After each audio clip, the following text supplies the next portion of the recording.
Volví a casa por Año Nuevo y encontré a mi padre solo, comiendo un sándwich con una nota hiriente: usamos tu dinero para ir a Nueva York. Cuídalo. Me prometí que no se saldrían con la suya. 3 días después, aparecieron desesperados en mi puerta. Para dar algo de contexto, nuestra familia ha estado rota desde hace años. Cuando tenía 18, mis padres se divorciaron. Mi padre, ahora de 68 años, se quedó con la casa familiar. Mi madre, de 65, se mudó al departamento de mi hermano mayor, Esteban, 38, y su esposa Natalia, 36, al otro lado de la ciudad. Yo me alejé, me fui a estudiar a la universidad y me establecí en otra ciudad, trabajando en tecnología. A pesar de la distancia, siempre mantuve contacto con papá, videollamadas, visitas cada 3 meses, lo habitual. Por su parte, Esteban y Natalia siempre arrastraron problemas económicos. No por falta de trabajo, sino por su forma de vivir. Se endeudaban constantemente para mantener un estilo de vida que no podían costear: ropa de diseñador, coches de lujo, vacaciones caras, todo comprado a crédito. Durante los últimos 10 años, papá fue su fuente constante de préstamos. Al principio pedían sumas pequeñas, unos cientos por emergencias,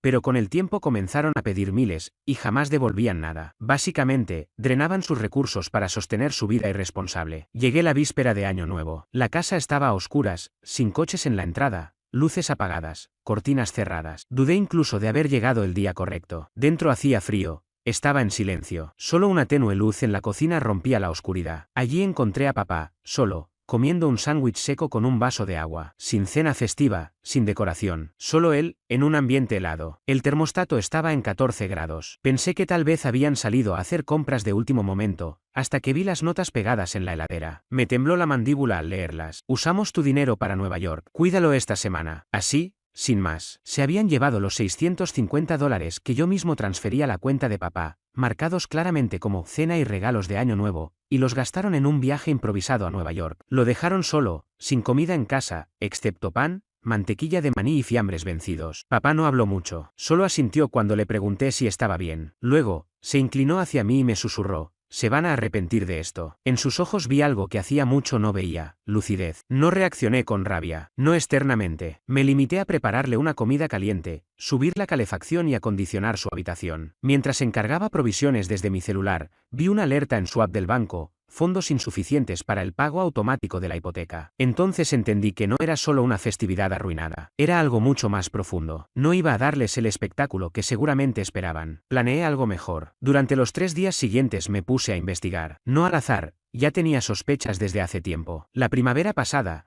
había instalado discretamente unas cámaras en la casa. Seguridad básica, conectadas a mi celular. Papá sabía, pero los demás no. Lo hice después de notar que algunos de sus objetos personales desaparecían en cada visita: su reloj de jubilación, el anillo de bodas de mamá que él había guardado, incluso sus medicamentos recetados. Revisé estados de cuenta olvidados en cajones, el historial del wifi, cartas acumuladas. Cada elemento contaba una parte del rompecabezas. Y todo apuntaba a lo mismo. Esteban y Natalia venían cada pocas semanas desde su apartamento, vaciaban la heladera, usaban el lavarropas para ahorrar en servicios, y la cuenta bancaria de papá se reducía. Mamá facilitaba todo. Le decía que era su obligación ayudar a los chicos, mientras ella misma le sacaba dinero del bolsillo sin que lo notara. Recordé algo de mi visita hace 6 meses. Esteban llegó presumiendo un Audi Q7 nuevo. Dijo que había recibido un ascenso. Papá elogió el coche y Esteban le lanzó las llaves: dale una vuelta, viejo, solo no lo choques. Papá se negó, diciendo que le dolían las articulaciones. Esa noche lo escuché hablar por teléfono, alardeando de haber sacado otros 5.000 del fondo de pensión, que el viejo ni lo notó. Ese fondo era el que papá había ahorrado durante años, y Esteban de algún modo había conseguido acceso. Otra vez, Natalia vino con su hija de 17 años, Clara, para una cena dominical. Papá había cocinado todo el día. Natalia miró el asado y lo despreció. ¿No es orgánico? Pedí comida. Usó la tarjeta de crédito de papá sin pedir permiso. Cuando él objetó suavemente, ella le respondió: es solo dinero. No es que lo estés usando en algo importante. Y se comieron la comida por delivery mientras el asado quedaba intacto. En mi búsqueda encontré lo que esperaba y más. Una pila de avisos de pagos vencidos escondidos en un cajón. Extractos con cargos a su nombre en tiendas de electrónica, restaurantes de lujo y marcas de ropa que jamás había pisado. En el historial del navegador, préstamos de emergencia, hipotecas inversas. La casa misma estaba descuidada. El filtro del calefactor sin cambiar hacía más de un año. canaletas obstruidas, el cortacésped en el garaje cubierto de polvo. Esteban cobraba $200 al mes por mantenimiento de la propiedad que jamás hacía. Papá incluso había dejado de asistir a 2 citas con el cardiólogo. Los copagos eran de $45, dinero que claramente no tenía. Mientras tanto,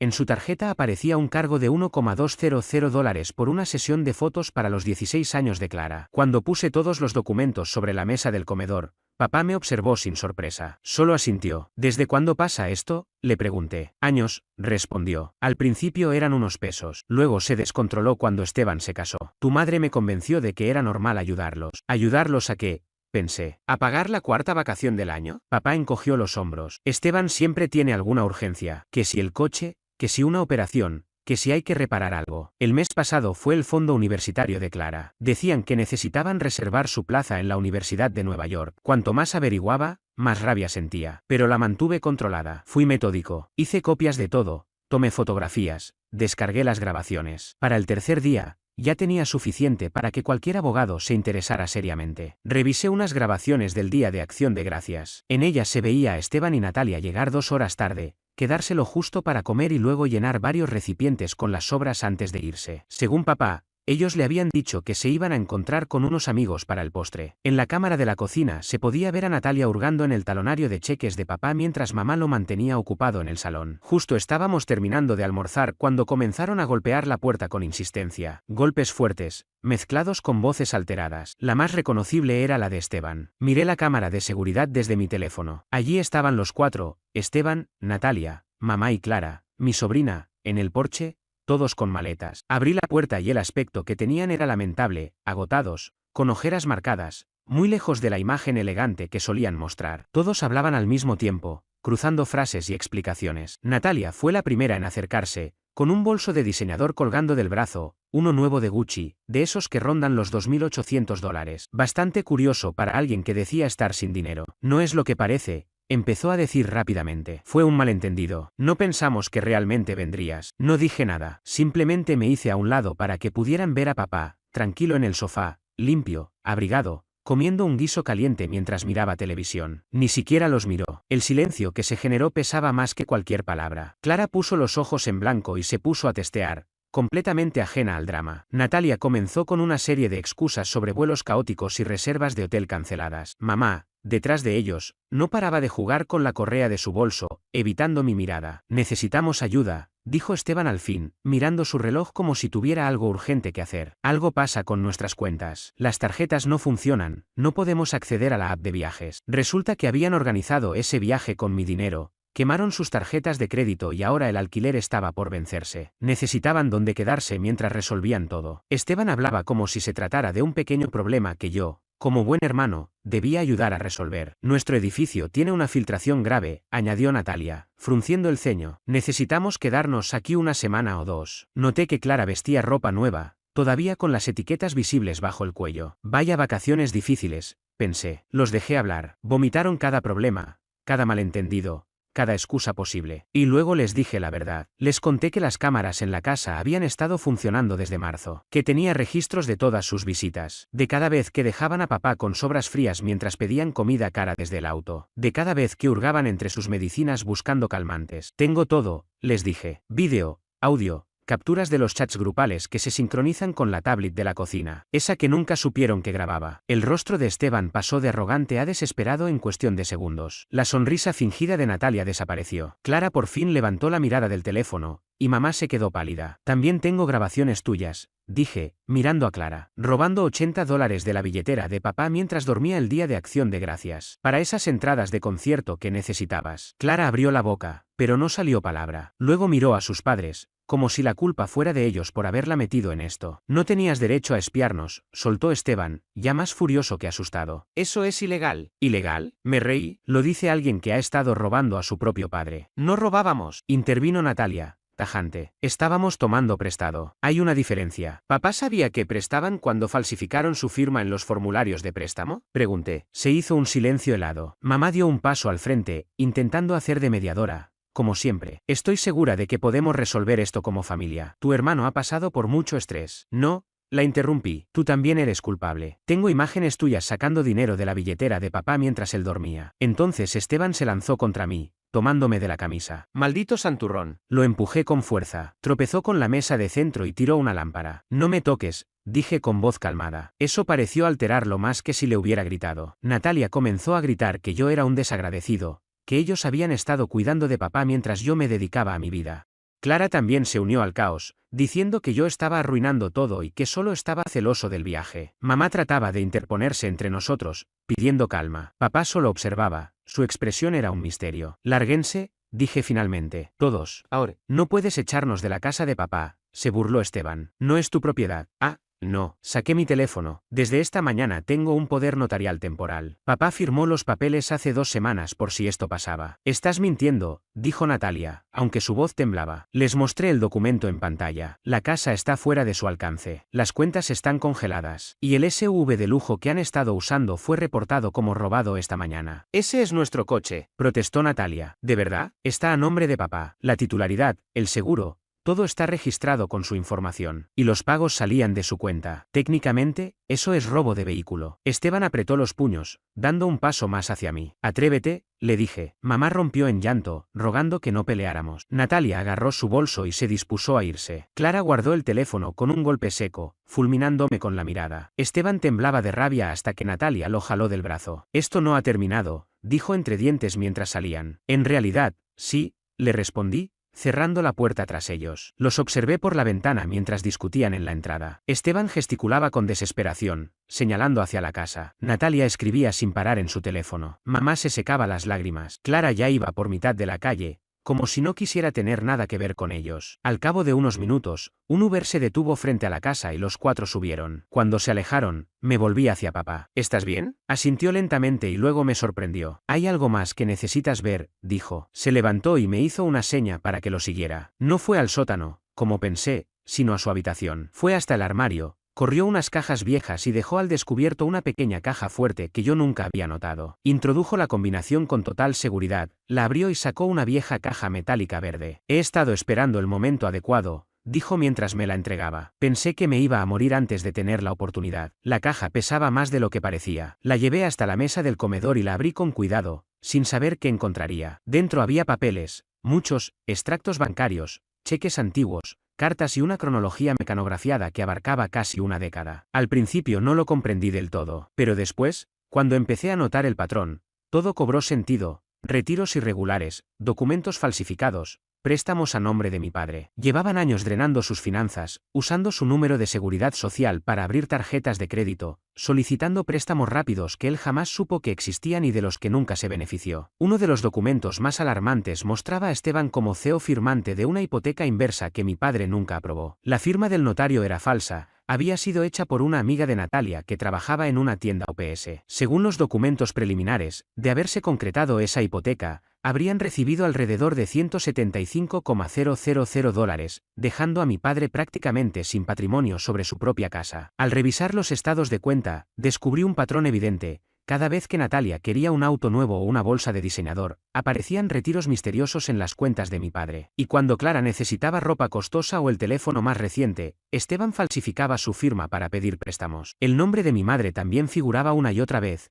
firmando como testigo en documentos que mi padre nunca había visto. Una de las pruebas más contundentes fue una póliza de seguro de vida que habían contratado a nombre de mi padre hacía 2 años. Esteban era el único beneficiario. La póliza incluía una cláusula de cobertura en caso de muerte accidental, pero excluía el suicidio. El pago mensual de $267 se descontaba automáticamente de la cuenta corriente de mi padre. ¿Desde cuándo estás guardando todo esto?, le pregunté, atónito, mientras revisaba los documentos. 3 años, respondió con voz apagada. Todo empeoró cuando tu madre se mudó con ellos. Venía aquí, me entretenía, y mientras tanto ellos revisaban mis papeles. Por eso empecé a hacer copias de todo. ¿Por qué no me lo dijiste antes?, insistí, hojeando estados de cuenta con cargos en restaurantes exclusivos y tiendas de lujo. Al principio me daba vergüenza, admitió. No podía creer que mi propio hijo me hiciera esto. Luego me dio miedo. Esteban siempre ha tenido mal carácter. El año pasado, después de que empecé a transferirle dinero directamente, lo usó para pagar un abogado. Mes a mes fue armando su estrategia. Todo esto, esperando un momento como este. Siempre creyó que merecía más que tú, dijo en voz baja. Incluso cuando eran niños,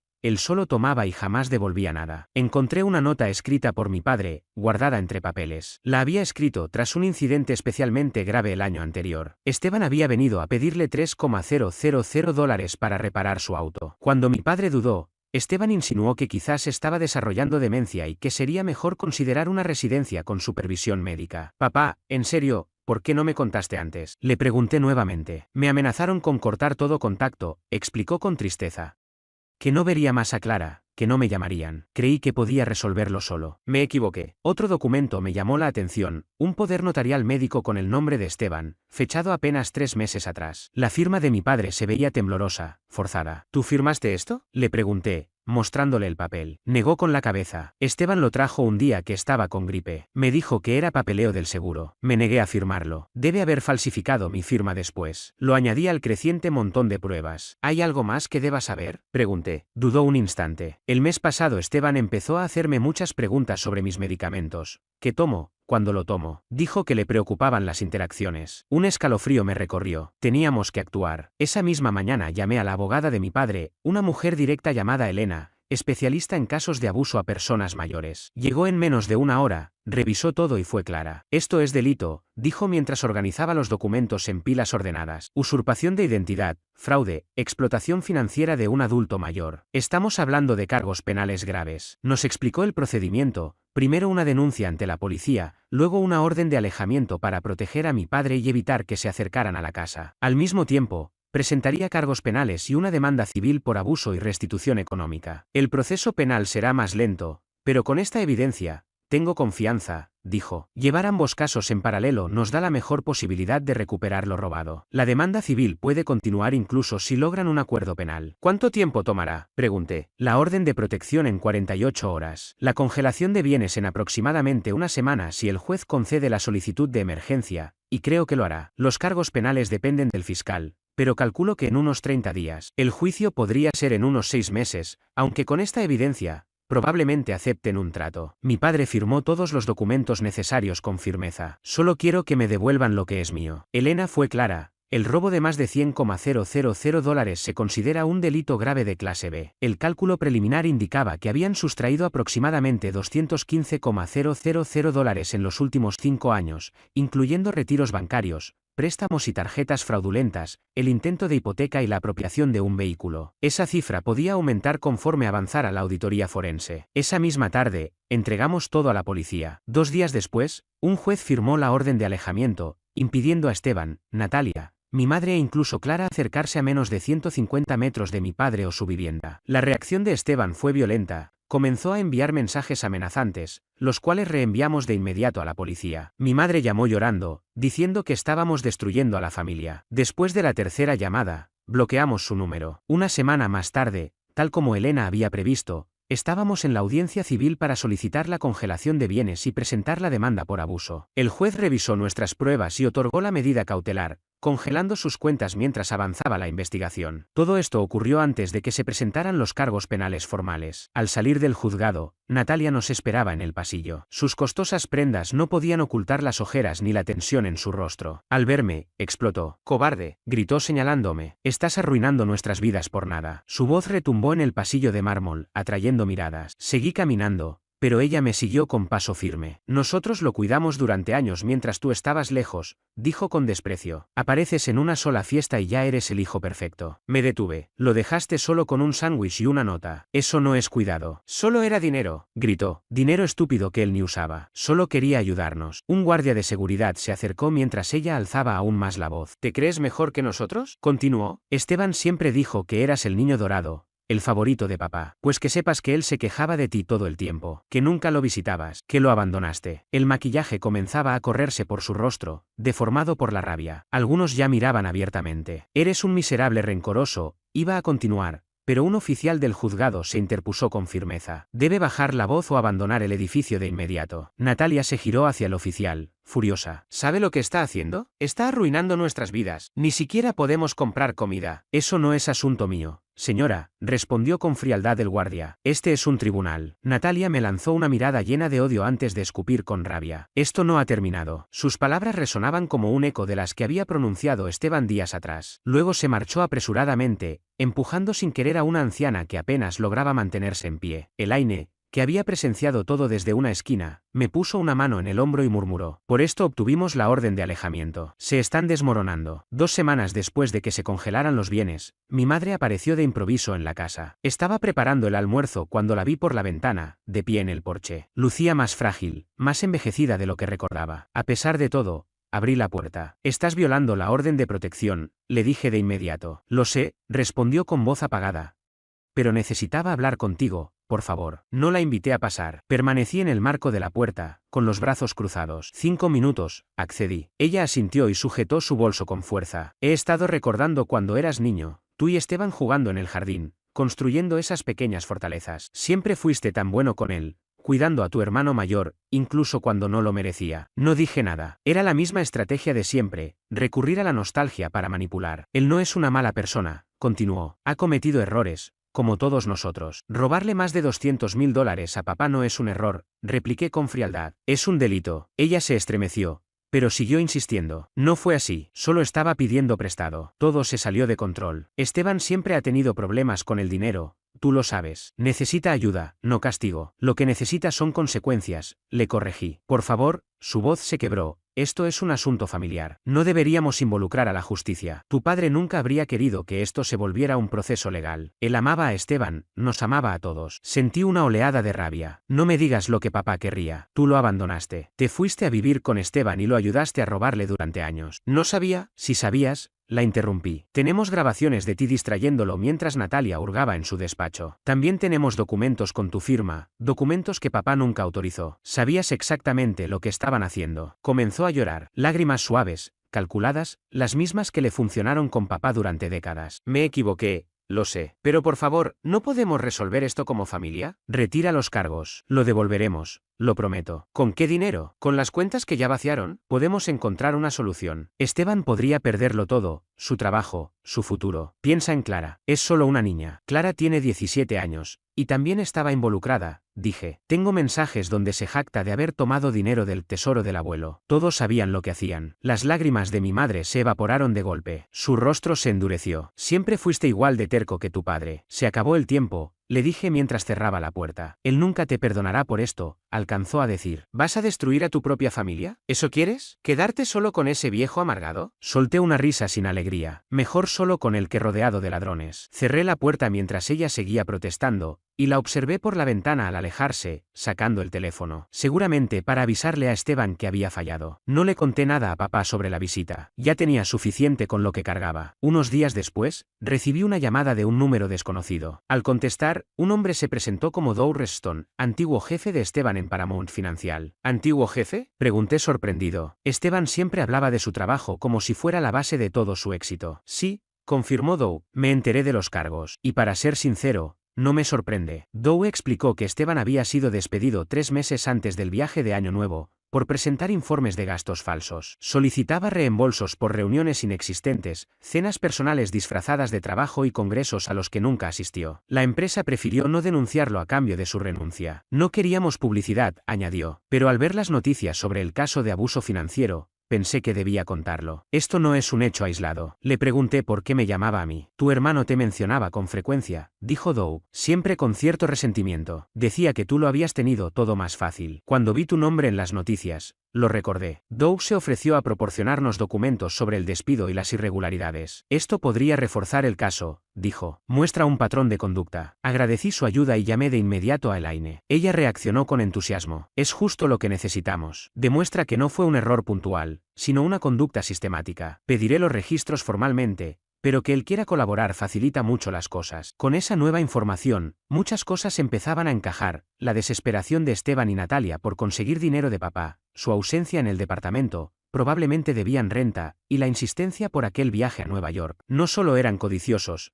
estaban ahogados en deudas. 3 semanas después de la visita de mamá, la fiscalía presentó cargos formales. Esteban, Natalia y mi madre fueron acusados de varios delitos: robo de identidad, falsificación de documentos, abuso financiero a un adulto mayor y hurto mayor. Se les ordenó entregarse en un plazo de 48 horas. Natalia fue la primera. Se entregó y pagó la fianza de inmediato. Mi madre fue después, luciendo atónita en la foto de su detención. Esteban, en cambio, apareció al último minuto, acompañado de un abogado que parecía cobrar por segundo. Pensé que esa sería la última confrontación directa, que el proceso legal tomaría su curso y nosotros podríamos empezar a sanar. Me equivoqué. Esa misma noche, mientras cenábamos con papá, un coche se detuvo bruscamente en la entrada. Reconocí el sonido del motor al instante, el Audi de Esteban. Papá también lo escuchó. Se quedó con el tenedor en el aire. «Quédate aquí», le dije levantándome. «Yo me encargo». Antes de llegar a la puerta, los golpes empezaron. Fuertes, llenos de rabia, sacudiendo el marco. Miré por la mirilla.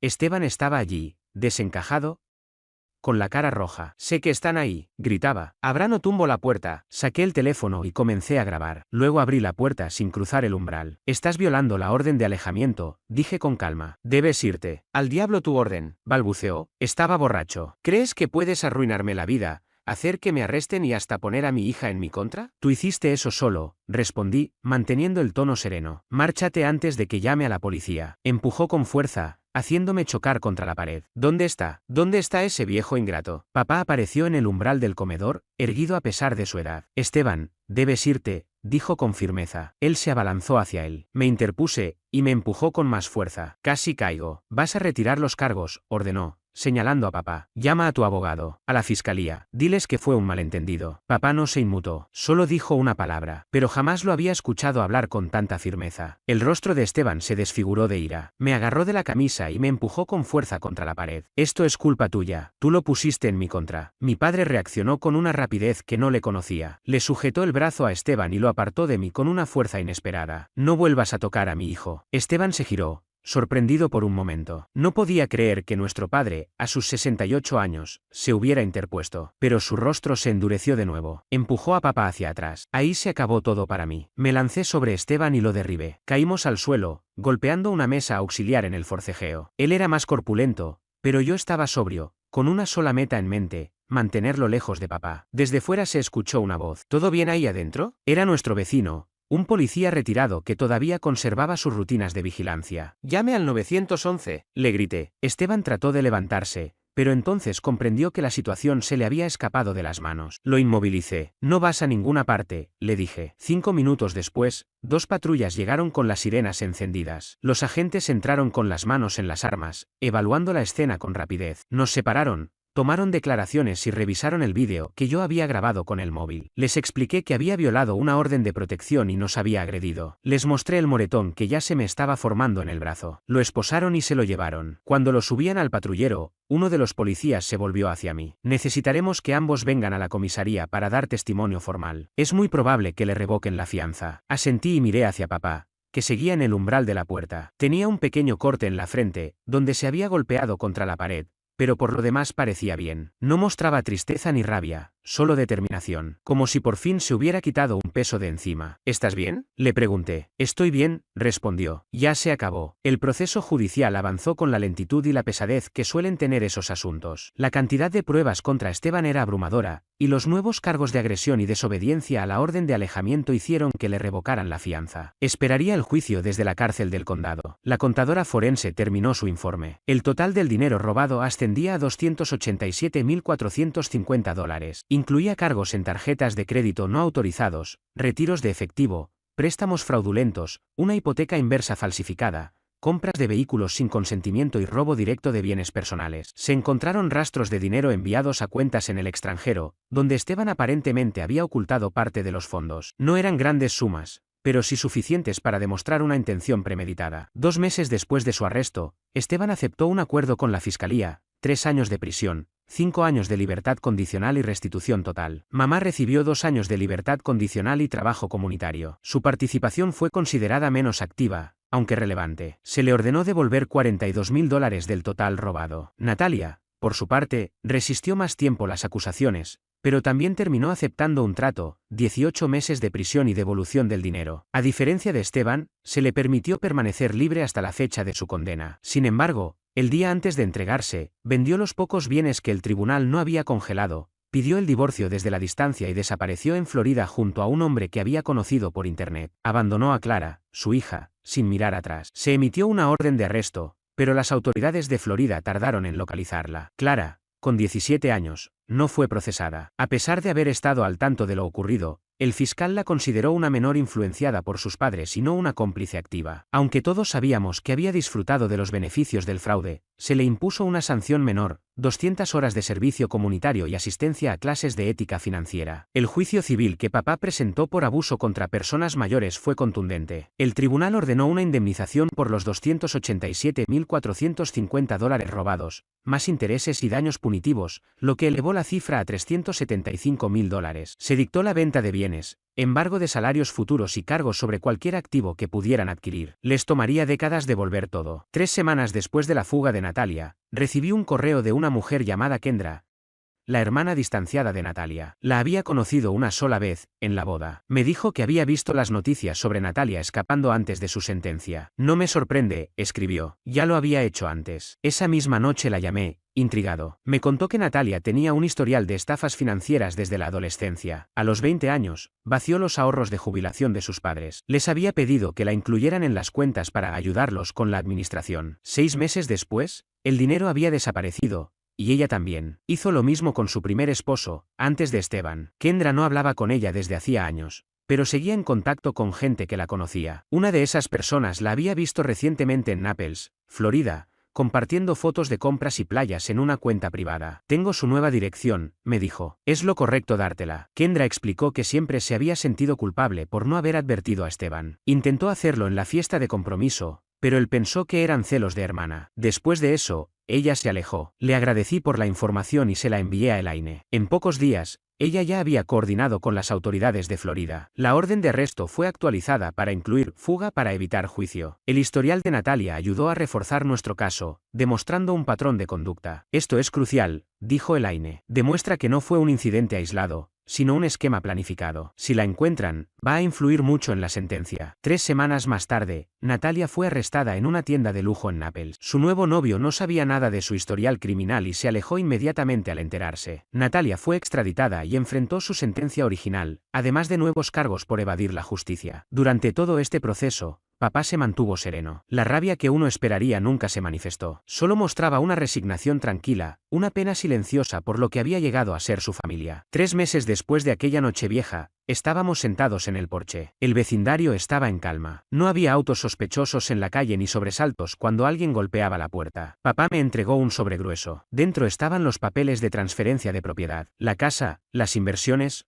todo. Ya lo había registrado en la oficina del condado. Esta casa estuvo a punto de perderse 2 veces, dijo. Una vez por el banco, y otra por mi propio hijo. No volverá a pasar. Le dije que no lo necesitaba, que me bastaba con saber que él estaba bien. Él negó con la cabeza. Los he observado a los dos desde niños. Esteban siempre pedía. Tú siempre estabas. Esta casa debe quedarse con alguien que entienda su valor. Han pasado 9 meses desde entonces. Esteban sigue en una prisión estatal. Mamá se fue a vivir con su hermana, arrepentida, sí, pero ya no bienvenida en nuestras vidas. Natalia está cumpliendo su condena, y el juez no fue nada indulgente tras su intento de huida. Clara ha mejorado bastante. Con su tía, por fin tiene reglas y estructura, algo que su madre nunca le ofreció. Papá se está reconstruyendo poco a poco. Comenzó a involucrarse en actividades del centro comunitario, incluso retomó la jardinería que tanto le gustaba en su juventud. Conoció a una mujer amable con la que ahora comparte largas caminatas por el parque y tardes de café sin mirar el reloj. Su carácter se ha vuelto más tranquilo, más ligero, como si por fin hubiera soltado un peso que cargó durante demasiados años. Yo, por mi parte, hice algunos ajustes en mi vida. Reduje mis viajes de trabajo, adaptando todo para poder estar más presente. Paso varios días de la semana en la casa,